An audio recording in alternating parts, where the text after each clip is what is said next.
It's very important that the four of you do attend the class. We only have 4 people registered. There might be several others who will do it as ordered, I guess, which means they probably will not come to class. One person in particular would like to see what we do in the classroom, and Baruch is taking his ability to somehow photograph what we're doing, and that will be shown to you as well. So if you need something, just stuff that's missed in class, we're gonna have a photograph of it, a video of it, and you can use it as you see fit. But to have the legal right to do so, please talk to Baruch about it, because I believe very strongly in what's called a legalisms of something that is done, and that's basically it. All right, this is someone else. Okay. All right, dear people, first of all, Baruchim Habayim, welcome to the class. What's gonna happen this semester is I'm gonna speak a lot of Hebrew with you. By that, I mean, we'll probably have 20 minutes to 30 minutes of Hebrew, in Hebrew, every time we meet. And we're going to meet between the hours of 11:20 to 1:50. We will have a hafsakah, we will have a break in between. And as I say words to you, I'm going to start writing them on the board so that you get into Hebrew again, hafsakah. I've got to be able to write my Hebrew, where Hebrew should be written, not the way I scribble it. All right, so we'll forget that point. Let's get it down here. Okay, as I write words on the board, I'm going to do a chazarah with you, I'm going to do a review with you as well. Every time I use a Hebrew word, I will use it with my English. And keep in mind, I will write it in Hebrew, and I'm doing something that is normally not done by Israelis, and that is to write with vocalization, with nikud. So you're getting in this classroom Hebrew, Meduberet, spoken Hebrew. You're going to get Hebrew that's written, here, Greek Ketuvah on the board. You're going to get Hebrew with vowels, which is Tzuot and stuff like that. I'm going to do all kinds of mixing in together, and we're going to have a good semester with the 4 of you learning Hebrew and advancing with your Hebrew studies. So before I do any of that, let me just mention what's happening at Valley College. There are now 3 new buildings, 2 have been dedicated, 1 will be dedicated in March. Wherever you have classes, they're going to meet in one of those 3 buildings. Language classes will be meeting in different buildings as well until they move us out of this building, which do say in Foreign Language 113, which will probably be for the whole semester. That's number 1. Number 2, as far as the books are concerned, I do have a syllabus. Let me give that to you right now. It's a syllabus I've used before in Hebrew 2. And basically, you'll get an idea of what I would like to cover as we get started. Bert, do you mind taking one and just giving it to the others as well? This syllabus is an older syllabus. It's basically what I'll cover this semester as well. And I want to say a few words about something that's missing on the syllabus itself. Okay, before we get started, let Ellie get one. And you'll notice it says here elementary Hebrew 1, Hebrew 2, Jewish Studies 12, etc. That word Jewish Studies 12 was also the official name of the Hebrew class. The course description of fundamentals of the language, the essentials of grammar, which I do every time I meet with you, practical vocabulary, useful phrases, ability to understand, read, write, speak. And that's one thing I did not do much of last semester. The spoken Hebrew, I tend to do a lot of this semester. Spoken Hebrew is called Ivrit Meduberet.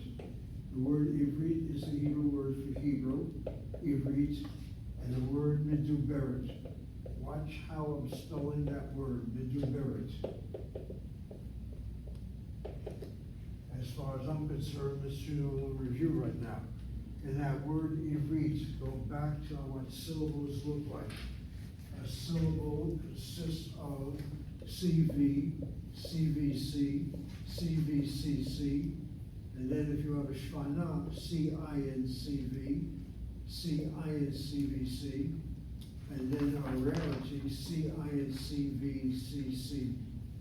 These are your basic syllables, and then with the shvana, you have the yaya representing a moving shva, and so it's CICV, CICVC. In the word Ivrit, As you look at the work that you did for me last semester, if you have the chart listed there, it will be good for you to look at the vows. The short vows, the medium vows, and the long vows. And what did we say about the vows? Short vow should be part of a closed syllable. Long vow should be part of an open syllable. Medial vows are either open or closed. And when you have an irregular syllable, it's only possible if it gets the accent over that particular sound in a vowel.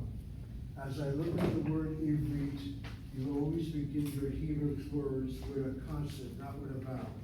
So the ayin starts my word, the chirub underneath is the vowel that's found, and then you look at your chart, which I normally put on the board, but it's not necessary anymore, I hope. And the short chirub is a short vowel. Short vowel, closed syllable. You close a syllable in Hebrew by the next letter having a dagesh chazak in it, or the next letter having a shvanach under it. The shva under a letter, which follows a short vowel, chances are it is a shvanach, the silent shva. And so back to the words right now. The word shva. The word shva spelled this way. The word na is moving shva. The word nach is the silent shva. The shvanah is a sound of a. The shvanach is silent. There's no sound to it. So we have the chirub underneath the ayin, closed by the shvanach underneath the vet letter, and so the first syllable is CVC, as you might remember. It is a short vowel, closed syllable, and then don't forget the letter bet. The letter bet is one of the 6 megakepha letters, or the gatafat letters. Keep that all in mind. The next syllable begins with the letter resh, and you notice that the resh has a long chirub, a chirub followed by that yud is not short, it's long, so it's CVC. A long vowel in a closed syllable is irregular, bilti normali, bilti ragil, and so demands the accents. As far as pronunciation, the accents are normally on the last syllable, so everything fits in perfectly. The word ivrit, and let's talk about that word ivrit, for God's sakes. Almost every word that comes to mind right now, I'm going to do a whole review over it. The word ivrit has the shoresh, the root of ayin bet resh. That same root means to pass over or to cross over. And I'm telling this to you right now because of the big controversy about this word Hebrew. About whether you Jews are not called Hebrews originally and not Jews. And the reality is, the factuality is, you Yehudim were never called Yehudim at all. You were called Ivrim, you were called Hebrews. And that word Hebrews in English translation are the Habirus, and the Habirus were a group of all kinds of people, of which the group that has lasted in history is the group that were identified with Jews. I'm going to repeat myself. That word Habiru, or that word Ivrim, is not just simply quote unquote the Jews. It's a massive group of people, of which only one people seems to have survived throughout history, Abraham, Isaac, and Jacob, and their descendants type of thing. That's number one. That word to cross over is also popular among Jews in the understanding of how Abraham Avinu, Abraham our father, got the name Abraham HaIvri. It's because he crossed over into the land of Israel. So the story has it. So the interesting thing about that word Hebrew is that it has to do with crossing over. And then watch what I'm doing right now. That word Ivri is both a noun and an adjective. It's a noun, a Hebrew. It's an adjective, Hebrew. So I can say, Ani Ze'ev Garber, Ani Ivri, I am a Hebrew. And I also read a Hebrew book. Let's imagine this is a Hebrew book. Ani Koreh Sefer Ivri. I am reading an Ivri book as an adjective. I am a Hebrew, Ani Ivri. So that word Ivri by itself, let's make it clear to you, is both a noun and adjective. The word Ivri by itself is both a noun and an adjective. When it comes to the feminine word, the word Ivriya. This is the word for feminine noun. Ivriya is a Hebrew woman, a Hebrew girl, a Hebrew baby, whatever she is an Ivriya. But as an adjective, the word is Ivrit. So what's interesting is that the masculine singular Ivri is both a noun and adjective, but the feminine singular has two different words. Ivriya is the noun, and Ivrit is the adjective. You are walking into a class called Ivrit. You're not walking into a class called Ivrit. So you say to yourself, what are you talking about? The Hebrew class is called Ivrit. What's feminine about it?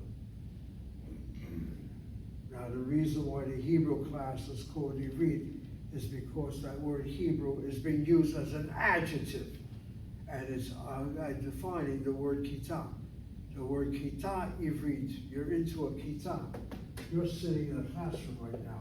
You are in a kita. And your kita is a Hebrew class. So the word Hebrew is used for the word classroom. And the other reason why the word Ivrit is used is because Ivrit as an adjective is modifying the word safa. Safa, you might remember from last semester, is one of the two words for the word language. Safa Ivrit, anachnu lomdim bakita hazot, anachnu lomedim safa Ivrit. The other word for language is the word lashon. And if I want to say the word lashon, anachnu lomdim lashon Ivrit. Get it? If the word for language in your common expression is the word lashon, then you have to say lashon Ivrit. We say Ivrit because we use the word safa. And now there's another problem. Mom and you. That's why nobody teaches the way I do. The word lashon is used by Haredim. Haredim, that's Ashkenaz, Haredim. The word lashon is used by super religious people. They would not speak Hebrew in everyday language. Tunish. I'm teaching Yiddish in this classroom too. Tunish is a good Farsi word now. Tunish means forbidden. Tunish. That's Yiddish. If any guy Jew screams at you Tunish, be very careful, they're serious. Tunish is Tunish. Anyway, the word lashon is the word for tongue. And they use Hebrew only for sacred reasons, for prayer, for example, sacred learning, whatever they may do, but not for secular talk. So it's lashon, not leshon. That's right, lashon with a kamatz. When they say, so it's lashon hara? Once I know what you're getting at. The word is lashon. Lashon is the word for tone. Lashon is also the word for language. When you use the word lashon, you're saying language of. Lashon Ivri is like, well, no, the word lashon is used as a noun, and Ivri is used as an adjective. No, we'll get to the word lashon. I'm trying to think where you got the word lashon. Whatever the word language, whatever the word tongue depends on the next word, rather than a word that's an adjective. They use the word lashon. It's a construct form. We'll get to that later. Anyway, let me get back to my two words here. The word lashon, the word safa. The word safa, for our purposes, is the word for language used in a secular way, not in a very sacred religious way. So safa has a kamatse ending. You might remember from last semester. Words ending with kamatse, words ending with segotav, like the word delit, words ending with hirikatav, like the word brit, like the word covenants. These are feminine singular markers, and every adjective that goes with it should be an adjective that's feminine. So safa is the hidden word behind the word Ivrit. I use the word kita as well, but it's really the word safa. So languages are referred to in the feminine adjectival form. Sarfatit, Anglit, they all have that ending anyway that's feminine, so that helps it. Farsit, Rusit. Interesting, isn't it? All the languages I just mentioned. Rusit for Russian. Yvanit for Greek. Sfaradit for Spanish. Germanit for German. all had a Chiruk Tav ending. And Ivrit is no different, Chiruk Tav. It's clear that language is a feminine word. But to support the femininity of the word language, I'm giving you this noun to be the word safa. If I use that word lashon to be my word for language, and frankly, it's a wrong use of the word ivrit. It should be lashon ivrit. But nobody says lashon ivrit. They say lashon hakodesh, meaning the holy language, the sacred tongue. That's why you don't speak it in secular terminology, etc. Anyway, people, a lot of words are on the board here, but let me just go back to my word ivri. Ivri is both a noun as well as an adjective. Ivriya is the adjective, and ivrit is ivriya is the noun, and ivrit is the adjective.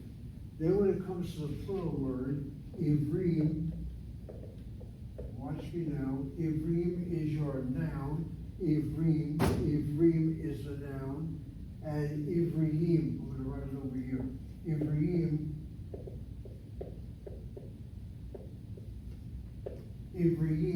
is your adjective.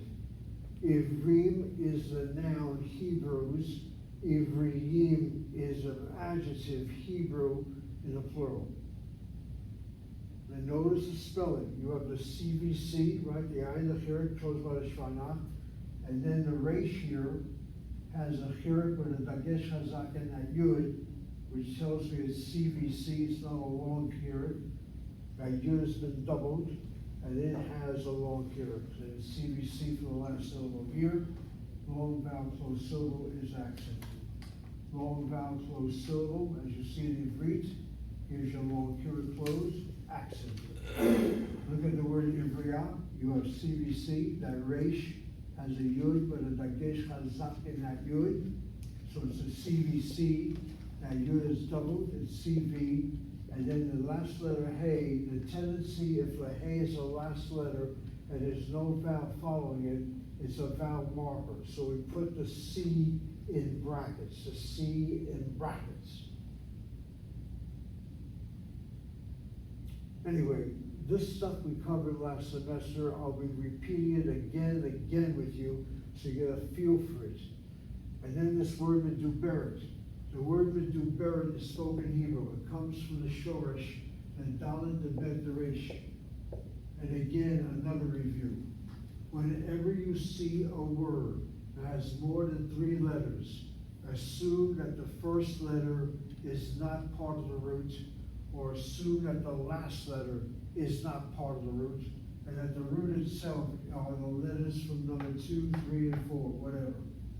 So I see a word that has 1, 2, 3, 4, 5 letters. Forget about the vowels. I get rid of the mem letter, I get rid of the tav letter, and the shoresh is a dalet, the bet, and the resh. And the dalet, the bet, and resh has all kinds of things related to it. That's one thing you should know from Hebrew. Any word that has the same root letters is one way or another connected. Dalet bet resh is the word to speak. Ani medaber, atem medabrim. Dalet bet resh is the word for a speaker, and one who speaks. Dibur is language. Dibur is speech. If I give a speech somewhere, I need not say dibur. I'm giving a speech, a dibur. The word dibur is spelled this way. Let's get it over here a little bit. All right. Let's first get down to shoresh. So, Faisal. Hi, how you doing? Good. Can I sit in the class? I'm in the middle of class. Is it okay if I just? You're welcome to sit. How you doing? Okay? Yeah. How's your Spanish?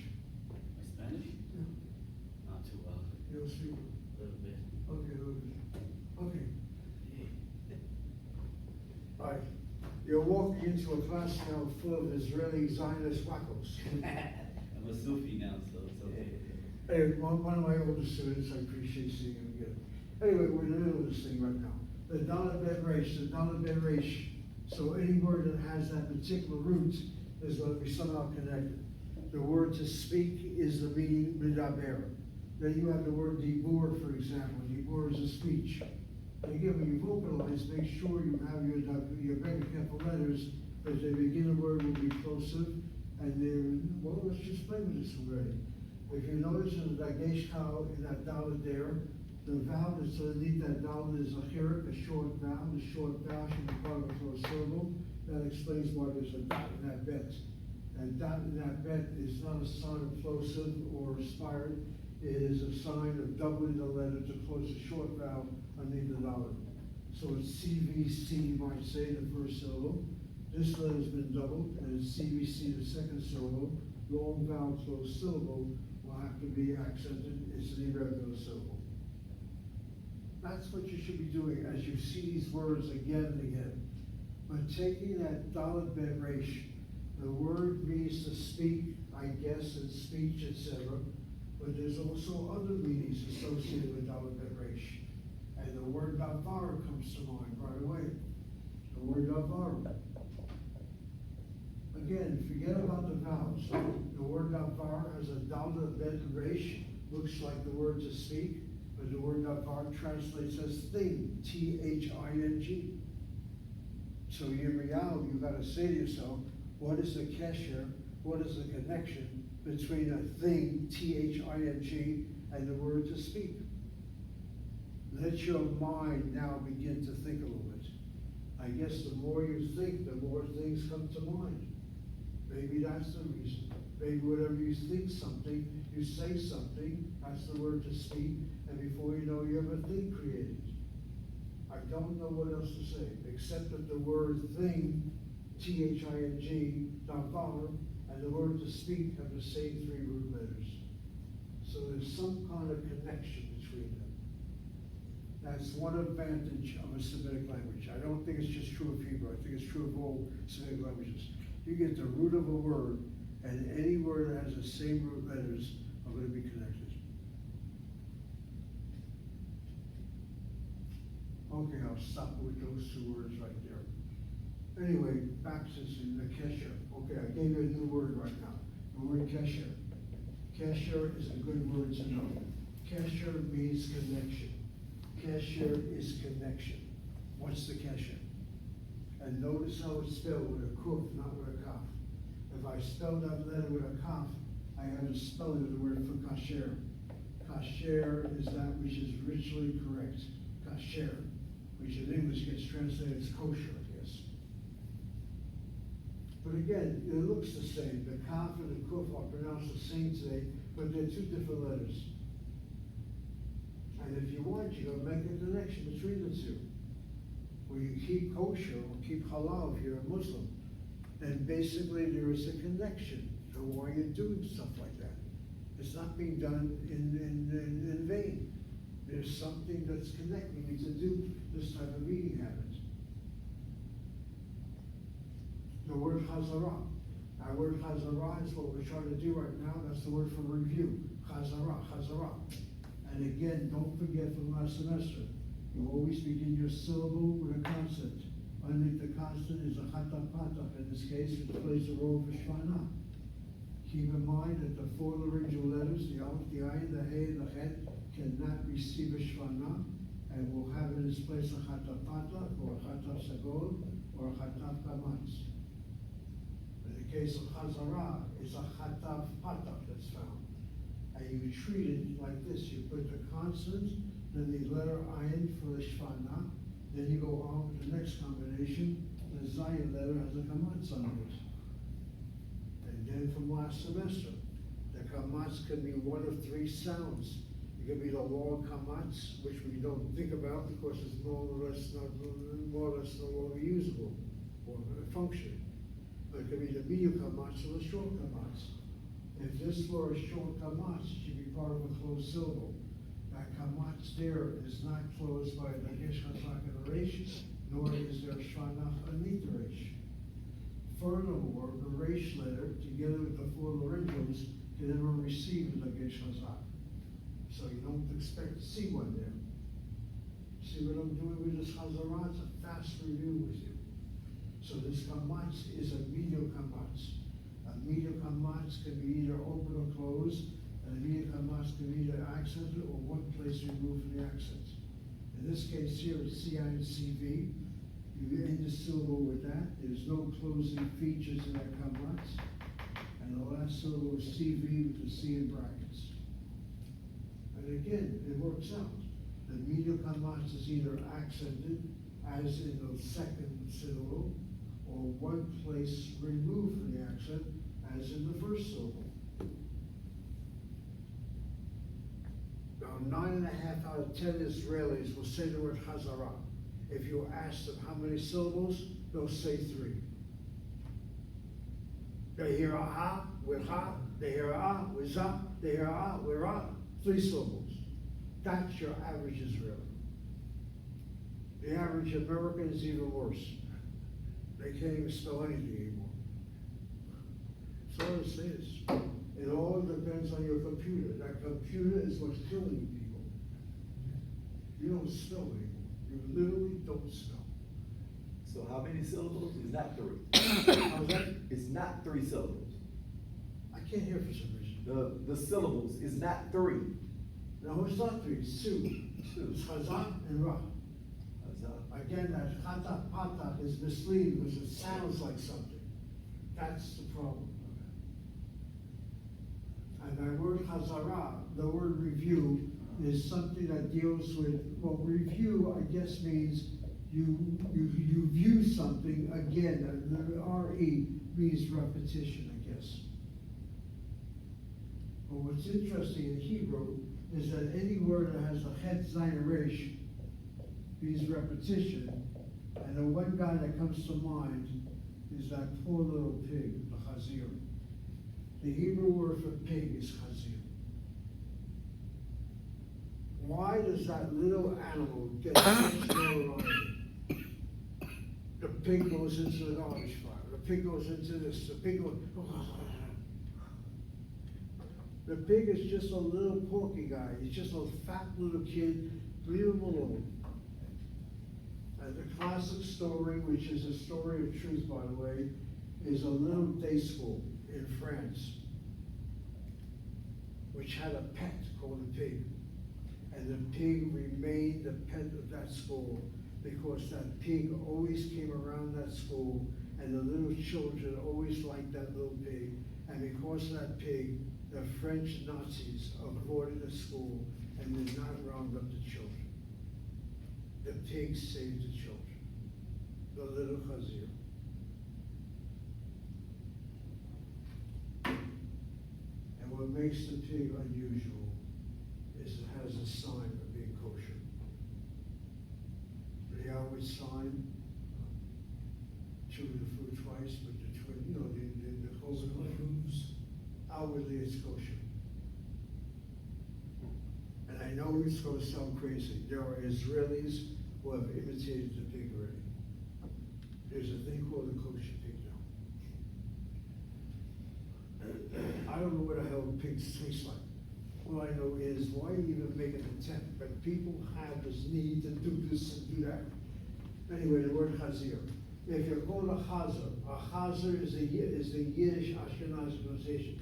It means, why you're a pig, stop eating so much. You're a chazer. I think a chazir should be respected. He saved children. That's true of all animals, by the way. Leave the animals alone. You have an animal, treat them with kindness. We have dogs in our house, we have cats outside, we have birds on our line. My wife is an animal lover.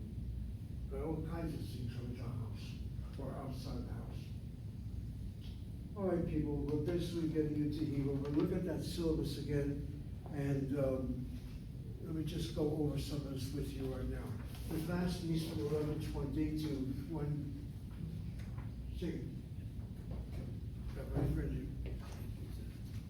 Okay, the class meets from 11:20. I got here on time, but apparently the parking is very difficult, so don't worry about coming here exactly 11:20. We'll get started. I have. You have it, okay. Yes. Anyway. I want to know about kosher. Syllable of kosher. Okay, I'm not sure what we have to say about kosher. Mini el yo or Yeah, I know. milera. I put it in a connection between kasher and kesher. There's no connection between the two, to my knowledge. It's just that the letter kaf letter, normally when you transliterate, it looks like this, and the kuf letter, we put like this. The two letters are basically of the same family, but they're two different sounds. We've lost the distinction of sound between the kuf letter and the kaf letter. But the kaf letter itself can also be a bigger kefil letter, so therefore it could be a kaf or a chaf. And when you say there's a chaf letter, it sounds like the het letter. So in transliteration, normally the kaf letter, let's just do it over here, will go as a K, the chaf letter goes a KH, the het letter goes as an H with a dot under it. Or some people will have the word CH by it. But there are a number of sounds of Hebrew which are no longer distinguishable. The Aleph, the Ayin letters are basically pronounced the same. Unless you come from an Arabic background, where you'll be able to make a certain distinction. Anyway, let's just go back to our syllabus for a second. And class meetings, basically you have done already. As far as the texts are concerned, you have one text, which is the main one, the lessons of modern Hebrew. Bring your book from last semester. We'll pick up with unit number 3. Definitely on Thursday, if not today as well. That's the book you need to bring. I also put down another book. It's not that expensive. It's called the Annotated Passover Haggadah. This book is very helpful for 2 reasons. Number one, there is a number of essays in this book written not just by Jews, but written by 2 Christians. One is a Catholic Christian, one is a Protestant Christian, and something you have to know about Christianity. Christians are into Passover by the tens of thousands. They truly believe that Passover is nothing more than the Last Supper of our Lord Jesus Christ. 3 of the 4 Gospels seem to imply that. The 4th Gospel has nothing to do with Passover, Seder, and Last Supper. That's another thing. The question how true that is questioned by me, by the way, and in one of my articles I think I point that out, but that's my opinion. The main thing for this book, for our purposes, is that you have the Hebrew text of the Passover Haggadah. That Hebrew text is what I want to look at with you, and you're going to be looking at several sections of that Hebrew text, including the 4 questions of Passover night, including the 4 children, as they're referred to today, rather than the 4 sons, and the Hebrew that's associated with them. And you'll be very surprised at how much Hebrew you already know to read these words, to translate these words, even though the words are all translated. In addition, there are chapters that deal with Passover preparation. If you're going to do that, you've got some good informative information. I wrote on that. I also wrote on the Jewish calendar, which is very informative in this particular chapter. And why the International Holocaust Remembrance Day that was celebrated 2 weeks ago that caused all kinds of controversy in this country and elsewhere is not the official day to remember Yom HaShoah.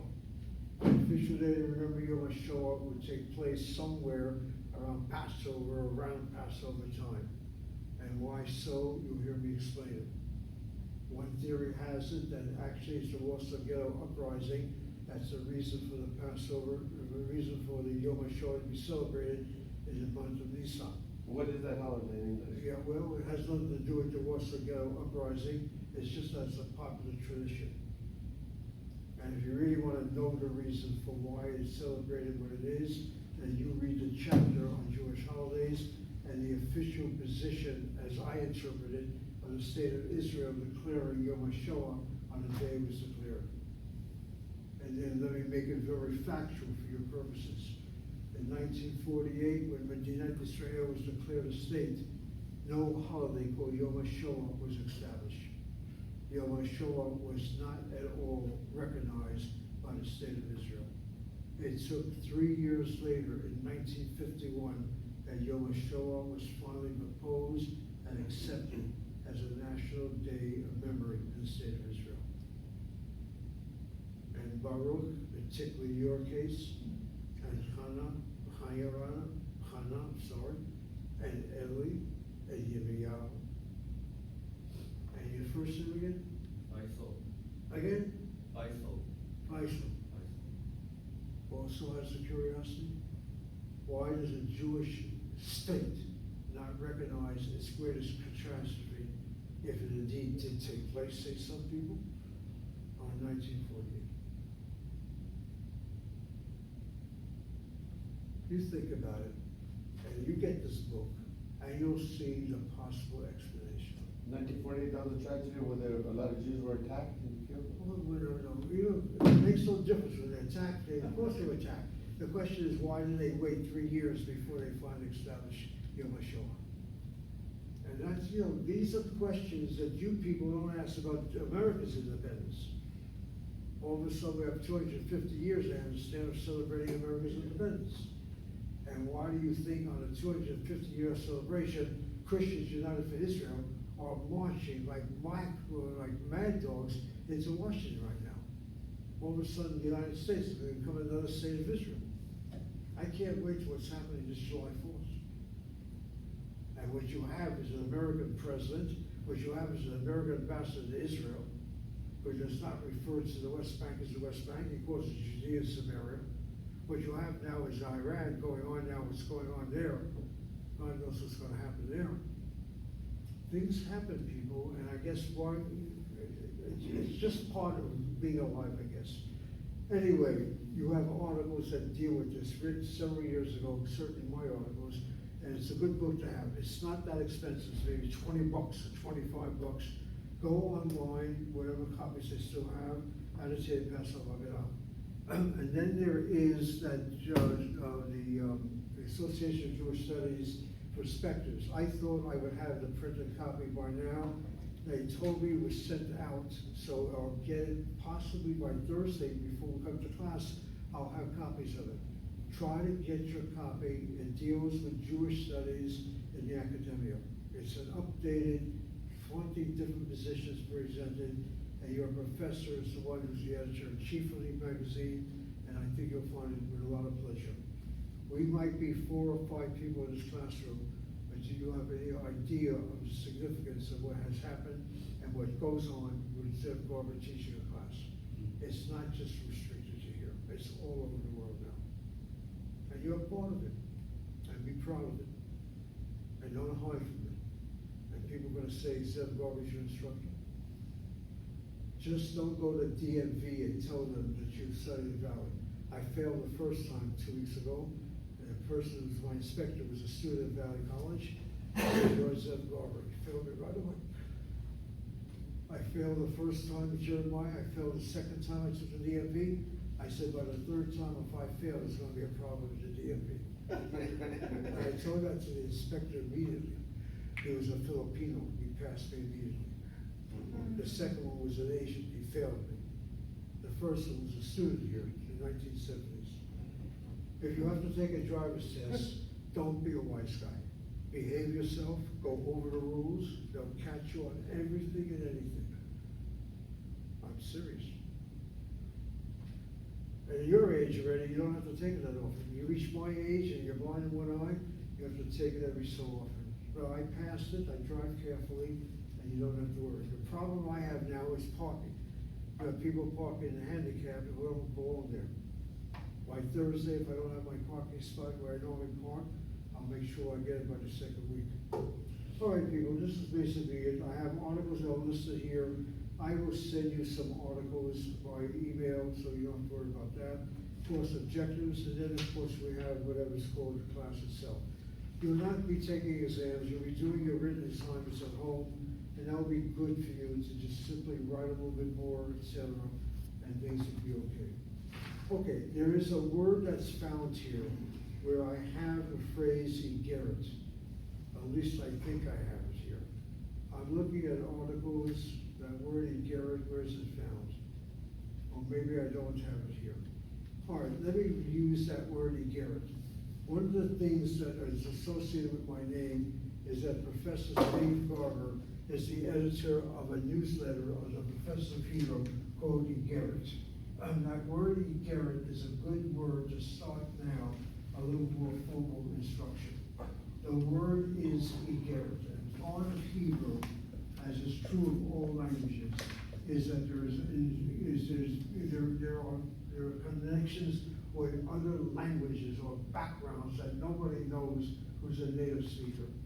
As I write the word Igeret out on the board, this is how we look at Israeli Hebrew. In your situation, we vocalize all the words. The word Igeret, as you see me write it out, Igeret, Igeret, Igeret, is spelled this way. With the spelling of the vocalization, you should not have any problem in syllabicating the word. The word itself, as we review it, you start with the aleph, you have the chirik underneath the aleph, and you stop with that concept. A chirik is a short vowel. The short vowel should be part of a closed syllable. That's what goes through your mind right now. And so you'll notice there's a dagesh in that gimel.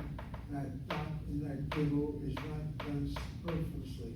It's purposely done to double that gimel, and that's what happens. Whenever you have a letter with a dot in it, chances are, if it's not one of the 6 bigger capital letters, it is a strong dot doubling that letter. It's as if I write the word Igeret like this, where the dash is implied in different syllables. In any case, the Igeret, the CBC is the first syllable, the second syllable is a gimel with a segol under it, and the segol is a short vowel. A short vowel should be part of a closed syllable. The resh does not receive the dagesh chazak. The resh does not have a shvanach under it. You conclude that the syllable is open, and a short vowel open syllable is irregular. The Hebrew syllables are accented on the last syllable. Otherwise, if they're not, it's because the irregular syllable occurs before the last syllable, second to last. And that's what I see here. The word Igeret, notice how I pronounce it, Igeret, I'm hitting the second of the 3 syllables. I'm not saying Igeret, Igeret, that's your last syllable. Igeret, and your last syllable, CVC, is your 3rd syllable. Igeret. Igeret translates as a newsletter. It translates as a letter. Though the word for letter is better translated as a mechtav. Mechtav. See what I'm doing? I'm giving a different translation to the word Igeret. I'm now correcting that translation and saying Hebrew has a better word for a letter, a letter. I don't mean a letter of an alphabet, I mean a letter which has sentences and paragraphs, and that's the word mechtav. And so you look at that word mechtav for a moment and basically break it down into syllables. Again, the mem has a chirik under it. The chirik is a short vowel, and sure enough, you have a closing feature under the second letter. A shva under a letter which follows a short vowel is a shvanach. And so that first syllable is closed by the shvanach underneath the chaf letter. And again, the kaf letter is one of the 6 bigger capital letters. Another bigger capital letter is the tav. Do you see the tav as a dominant? Is that dagesh and dagesh chazak? If a word that a short vowel should be before, but a shvanach is found before. And to be very frank about it, there's no need to write the shvanach, it's completely silent. You should just leave it all, and you should just leave it like that. So how come we put a shva there? Because the old rabbis who are responsible for this type of writing essentially felt that every letter should have a companion to it. Don't leave the kaf letter on its own. Put something alongside of it. So it doesn't look by itself, it doesn't look like an orphan. I'm not exaggerating that explanation, by the way. That is probably the reason why the shvanach has come into being. And then the Becker capital letters have a dagesh kal if they begin a word, and they have a dagesh kal if they follow a consonant, follow a consonant, follow a consonant, not if they follow a vowel, including a half vowel. That tav letter is following a consonant, it's not following a sound of a vowel. That's the dagesh kal. And has a kamatz under it. And you say to yourself, the kamatz is part of a closed syllable. So it should not be a kamatz katan. A short kamatz is part of a closed syllable, except with one distinction. If it's a short kamatz, it's a closed syllable unaccented, unaccented. The syllable of the word mechtav is accented. And if so, it's a medial kamatz. See how the mind works? It's very complicated. If I were to ask you to analyze the word mechtav, you have to go through all these little numbers. As short kamatz as possible if the last syllable is not accented, but it is, so it's a medial kamatz. And the root of the word mechtav is what you're doing right now in class. You're writing. Any word that has a kaf, tav, bet deals with the concept of writing. W-R-I-T-I-N-G, I guess.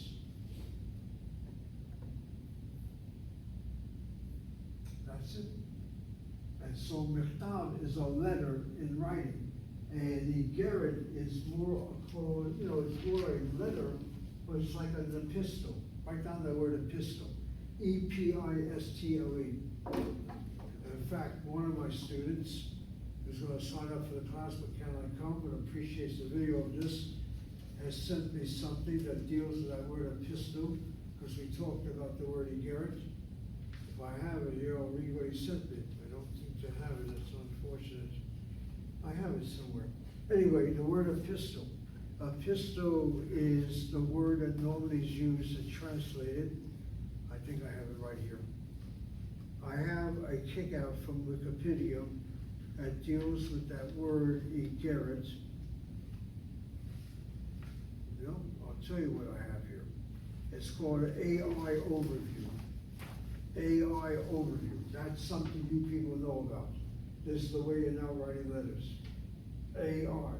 The Hebrew word Igeret, as I read from this text here, is a later Hebrew term that is derived from the Aramaic, which I know, specifically from the Aramaic word Igara, or the word Igarta. And then it goes into explaining the different meanings of that particular word, and has the word epistle. It also has the following. The Aramaic root, the word appears in Aramaic context. There's a Persian/Akkadian influence, or commonly used in Aramaic. The term is believed to be ultimately of Persian origin. Haya, are you familiar with a Farsi word that's related to the word Igeret? Is there a Persian word that sounds like a letter or an epistle, that sounds like the word Igeret? Igeret, مقاله. Yes or no? Yes, It is. yes. You mind telling me what that Persian word is? مقاله. I'll call it. مقاله. نوشته. All right, I don't see the sound with Igeret in it, but all right. But apparently what you're saying is documented by this AI research. So you mean to tell me, Professor Garber, that the word Igeret is not Hebrew? It's Hebrew today, but its origins are Aramaic, Persian, Akkadian, and on and on. As far as Akkadian is concerned, it says here, the Akkadian word is Igirtu, which also refers to a tablet, a document, or a letter. Its usage in Hebrew, in biblical Hebrew, appears in the following. In the book of Nehemiah, in 2 Chronicles, and the book of Esther. Stop it right there. If that word Igeret appears in the book of Esther, then you got your Persian influence right up there in the Hebrew document. Who would even think about this? I'm aware of the word Igeret because my family made Aliyah in 1958. I'm a 17-year-old kid going to school in the university over there, not knowing what the hell I'm doing there, and writing home to America. I don't write letters, I write an aerogram. You don't even know what an aerogram is. An aerogram is a page that serves as a letter and is mailed as such to the post office. I don't think there are aerograms anymore. Are you familiar with the word aerogram? That used to be the way we wrote. Not a full letter in an envelope with a postage stamp. And an aerogram had a stamp on it already, whatever. It was just a piece of paper. It was called an Igeret. And then I noticed that the word Igeret, the Hebrew word, in the Aramaic language, has two different roots. One is Igara, Igara, the other one's Igarta. All right, let's write down Aramaic right now. A lot of Hebrew words, not that many, but then again, I don't know anymore. But I know that I am the editor of a newsletter called Igeret, and I'll send you an email between now and Thursday where you'll have the link. I want you to hit that link. I want you to go to the Igeret website. I want you to see 10 years of my editing of Igeret. It's now a bulletin. Look at the bulletin. Look at the editorship. And you'll see my statement about anti-Semitism and Christian Zionism all together that came out of Boston in November, which I didn't attend, but my statement is at least mentioned there. It's all under my supervision. But how often did I know that the word Igeret is related to two Aramaic words? One is the word Igara, and I'm doing this for a purpose.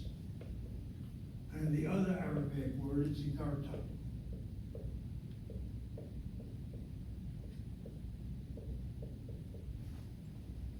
Art. How is it possible that Aramaic has two words that translate the same word? Which ought to get you smart right now. One is masculine and one is feminine. Words in Aramaic that end with a kamatz aleph are masculine words. Words in Aramaic which end with a tav, kamatz aleph, are feminine words. Next question. Professor Abe Garber, you're writing Hebrew on the board. Why are you saying words in Aramaic? And this is something I taught you the first day I met you. The Hebrew language has no alphabet. The alphabet letters of Hebrew are Aramaic. This is Aramaic. There's no Hebrew alphabet.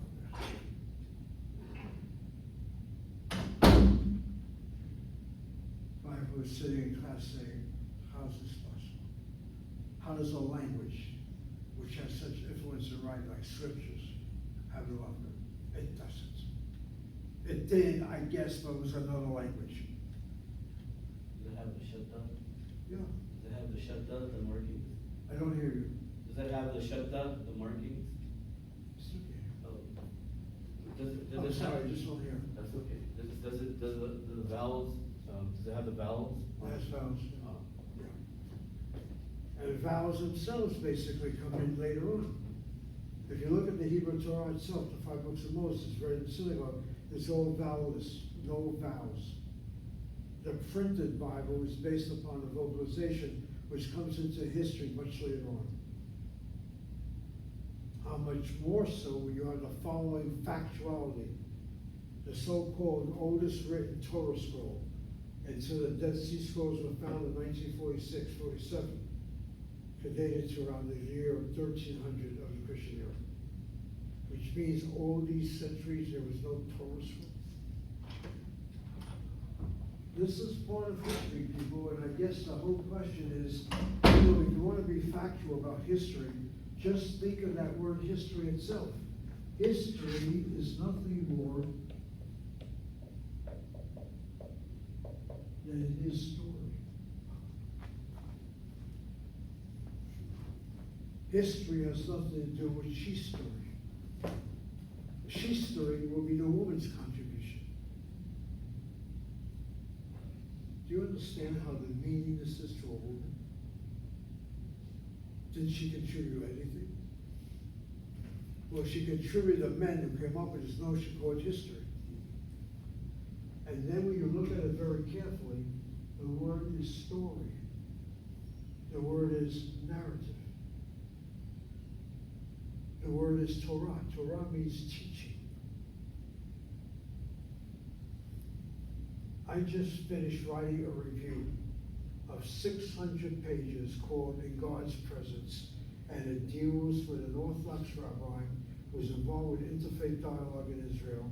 His name is known to me. I was asked to review his book. Are you ready for this one?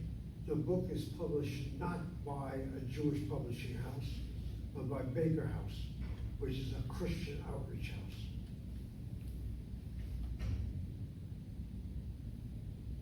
And God's presence implies a Jewish teaching that God is present in everything that we do. As we do it, God so acknowledges, God is so absent, but God so fulfills. A partnership.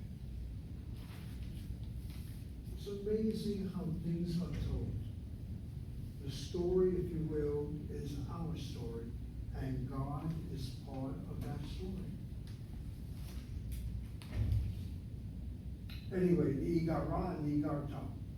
I find this interesting because there is a day school in the Westwood area called the Akiva Seminary. It was once located there. Now, we're Akiva. Akiva is Aramaic for Yaakov. Yaakov is the Hebrew. Akiva, the Kamatz Aleph, is the Aramaic. Anyway, get familiar with this.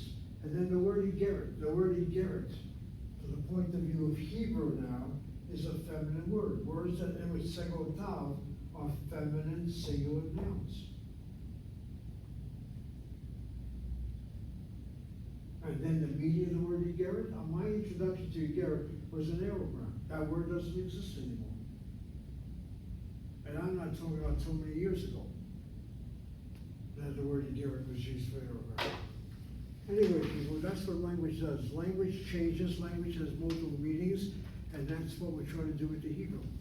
We will speak of modern Israeli Hebrew, which basically distorts grammatical Hebrew, and I will make that distinction with you multiple times. Anyway, with that said, we still have enough time before you take your break. And again, the break will be for 20 minutes, and it'll be basically around 5 to 1, and that's when you get your break. So let me just get back into Hebrew a little better now. We did some of the breakdown of the Hebrew per se. I think I got everything straight in my mind. I'm trying to get the Passover Haggadah. It's not necessary now. The main thing is you bring on Thursday this particular book here. What I want to do, and let me do it right now, is some conversational Hebrew with you. I'm going to use some Hebrew phrases. I'm going to first break them down into Slavication, and then we're going to stay with the Hebrew. The phrase Ma Shlomecha and Ma Shlomech. That phrase Ma Shlomecha, how are you? And here's a good example of how vowels are used in Hebrew. The word shalom. Let's get down that word first of all. Shalom. Before we go any further, syllabicate that word. It has 2 syllables. The shin letter has a kamatz under it. A short vowel, open syllable, is not possible unless it's accented. But if you look at the second syllable, the CVC here you have a long vowel, which definitely must be accented, which tells me that the kamatz underneath the shin is a medial vowel, not a short kamatz. Shalom means wholeness. W-H-O-L-E. Anything that deals with totality will probably be related to the word shalom. And when you say shalom, meaning peace, isn't that an interesting word in translation? If I say peace to you, what makes you spell the word P-E-A-C-E? It's normally spelled P-I-E-C.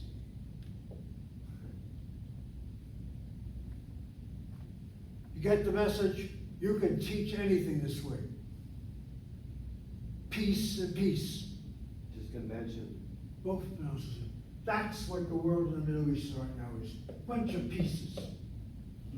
They don't know what the word peace, what the complete P-E-A-C means. And yet the English language has the word, but it has 2 different spellings. But people don't spell it anymore. Isn't that a remarkable confusion? And that word shalom means totalness, wholeness. And that is why when you greet somebody, you say shalom. When you depart from someone, you do not say shalom. If you do, it's with the understanding you may never see that person again. Let me repeat myself. When you greet someone, shalom, hello, but it doesn't mean just hello. It's good to see you, shalom.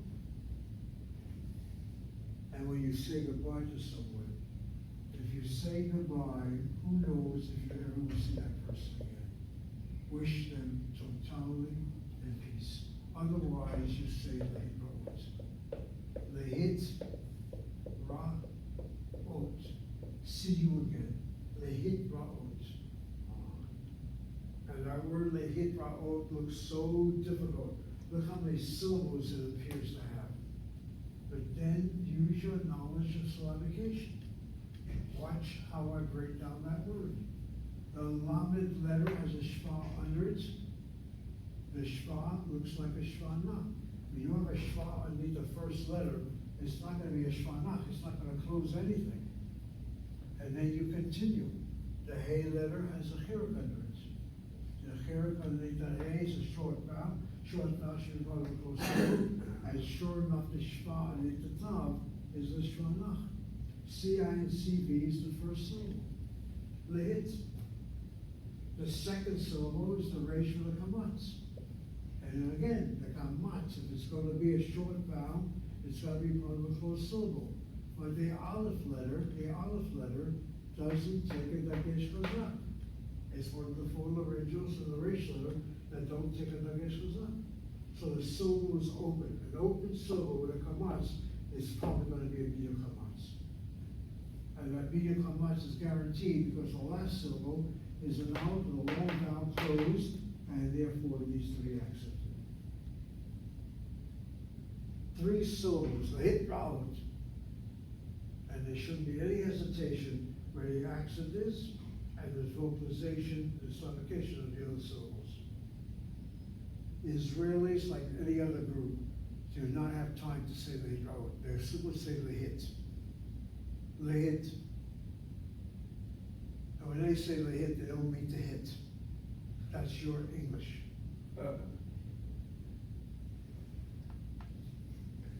Again, people, you probably will interchange shalom with the hidroid. Okay, but just understand there is a meaning, a hidden meaning behind these words. Okay, when you see somebody, if the person whom you see is masculine singular, you say shalom aleichem.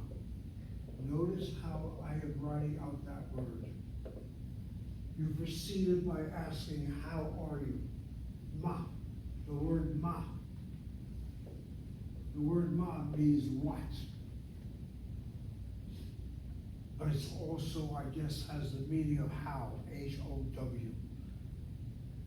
The word ma, as in the case of mazeh.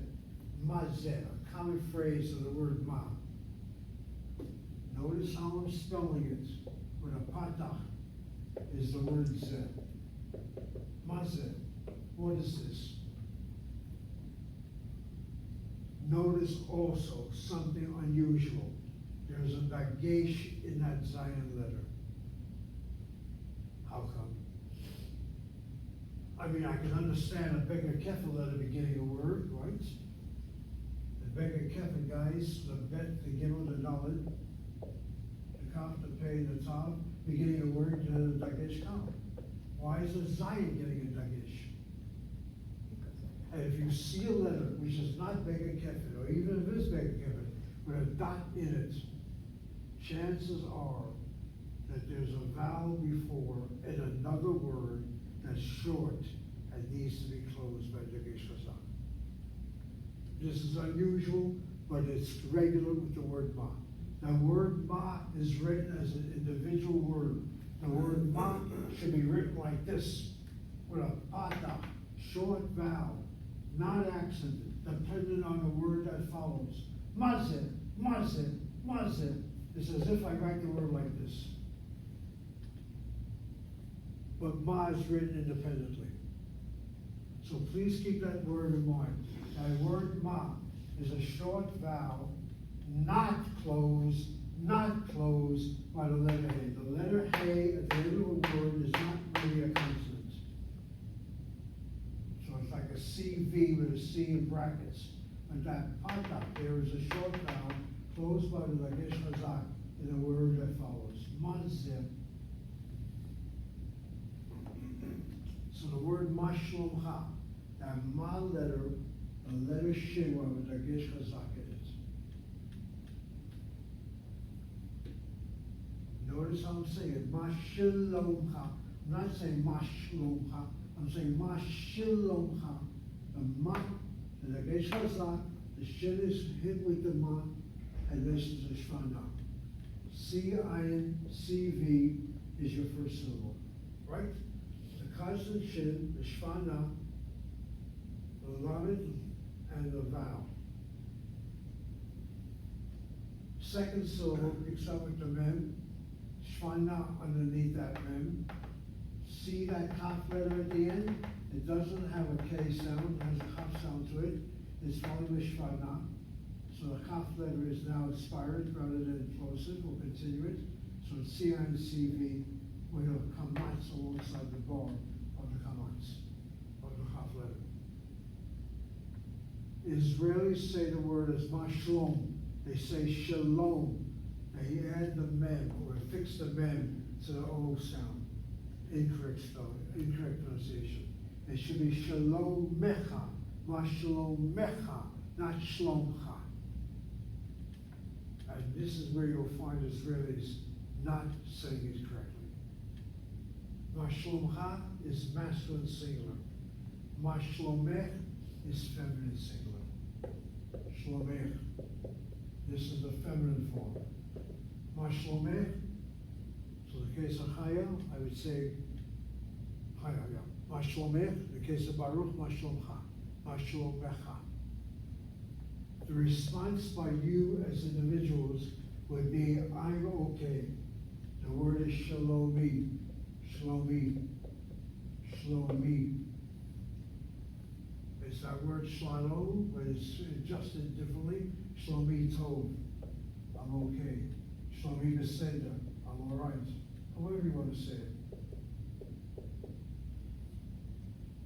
So mashlomecha, mashlomech. Shlomi Tov, Shlomi Beseder. Shlomi beseda. If I'm asking the plural, mashlomechem. Again, that word shalom has different endings, and the endings refer to the person it's referred to. In fact, I think what I better do is just give you the whole declension of that word shalom. This is something you'll get from the conference book later on. Let me deal with it right now. The first one is shlomi.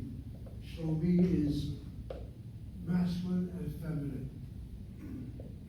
Shlomi, the female singular and the masculine singular, the subject as I, is shlomi. Second person masculine is shlomecha. Write it down. And the second person feminine is shlomech. So if I said to Baruch, ma shlomech, I either think he's transgender or I'm a wise guy. Shlomcha. And there's no way the Chaya is going to agree if I say to her, ma shlomcha. You do not mess with Persian Jewish women. You make sure you know your gender, and you make sure you know your respect. It's true of all Muslim women. We're not Americans, don't play with our heads this way. I'm serious. Don't mess with women my age from the Near East.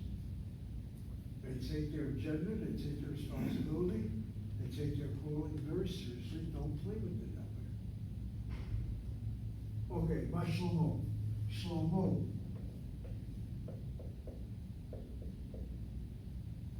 Let's make sure I got this thing correctly. Probably Shlomo would be with Chomo. Yeah, okay. Shlomo. How is it? My Shlomo. Shlomo. I know it sounds awkward. Shlomah. Okay. The case of how is she? Shlomah. Notice the spelling of the word shlomah. I put a dot in that A. I want you all to recognize that. As far as bringing syllables, the shlomo word, you will see it, it's C-I-N-C-V, and then C-V for the second syllable. You will notice that? In the case of shlomah, watch the syllabication. C-I-N-C-V. INCV, and then CVC. In this case, the C is not a vowel marker, a vowel consonant, it's a true consonant. And if the hey at the end of the word is a true consonant, we put a dagesh in that hey. It's known as the mapik. You're down a new term, the mapik hey, the mapik.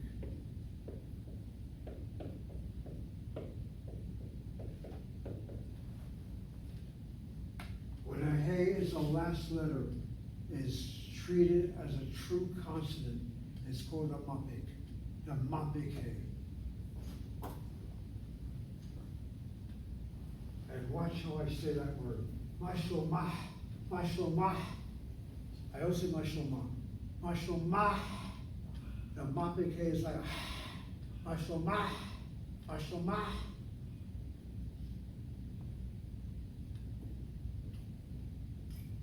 All right, the singular, shlomi, shlomacha, shlomeh, shlomo, and shlomah. And now the plural, shlomenu. Shlomenu is how are you? Shlomenu.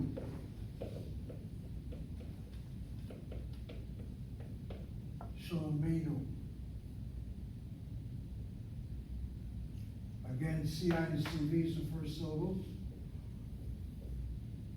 Menu, CV, and CV.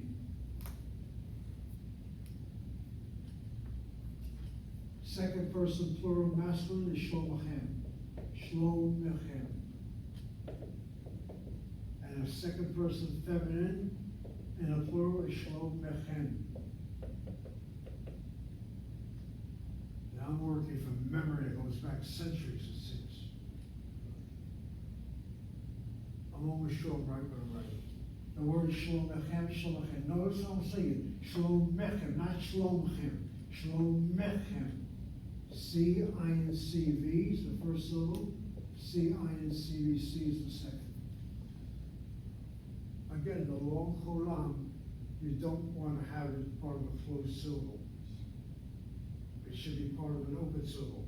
Furthermore, if you close that syllable, then why is there not a dagesh kal in the kaf letter? There is a day, which implies this is shana. And the same thing is true here. C-I-N-C-V and C-I-N-C-V-C.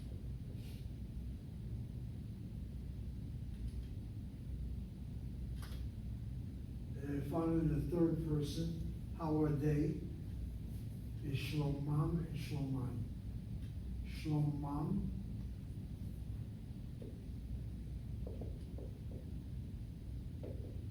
and shloman.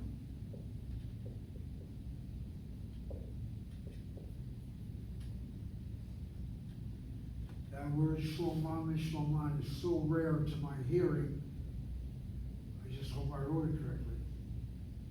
Very few people use these phrases. The shlomcha, shlomeh, shlomenu, that's common. Okay?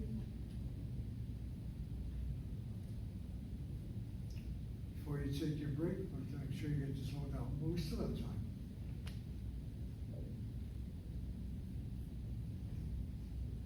All right, without more ado, let me start some questions. Eli, ma shlomcha? בסדר.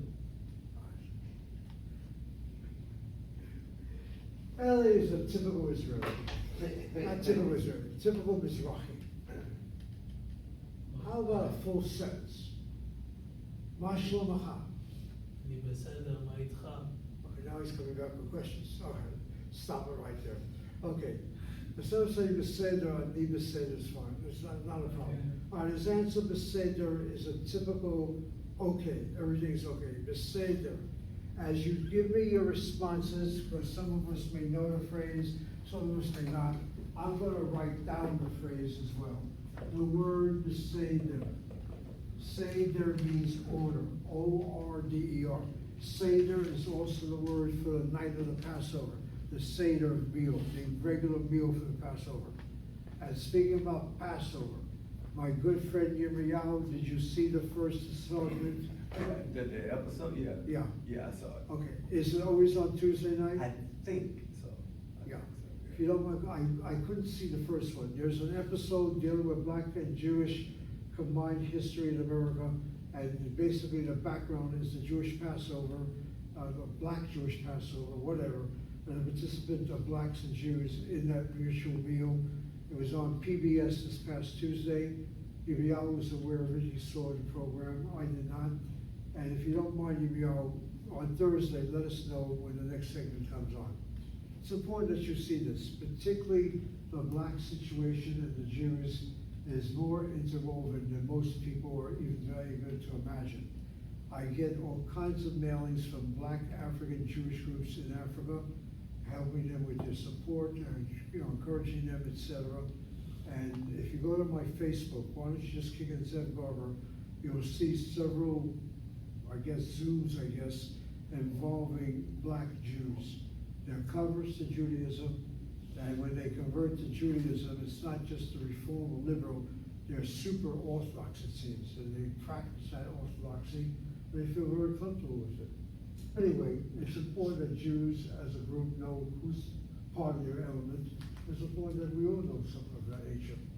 Any word that has the Samech Dalet Reish, watch my mind right now, deals with the question of order or regularity. And so from the Samech Dalet Reish, you have the word Sidur. A Sidur is a prayer book. A Sidur is a prayer book. A prayer book. Again, implying that Jews, when they say all the prayers or part of the prayers, follow a certain order to how the prayers are said, a Sidur. Or you have something called a Sidra.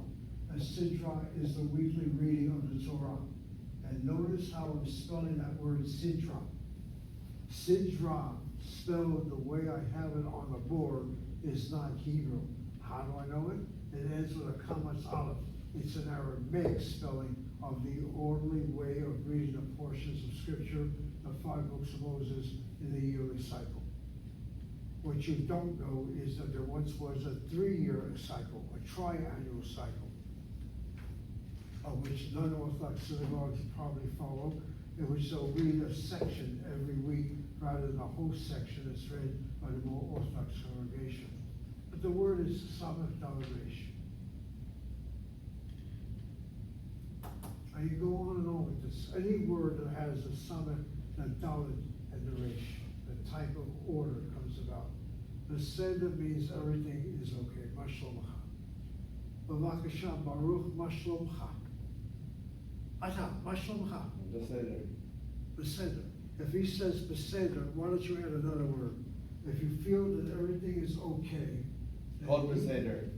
Hakol beseder, okay, just let's get lots more phrases. Is it Hakol or just called One Beseder? second, Hakol.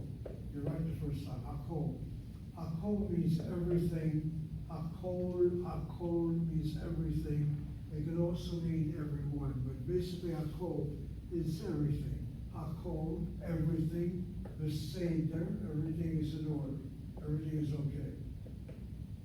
I was thinking also of Beseder Gamor. The word Gamor, down that phrase.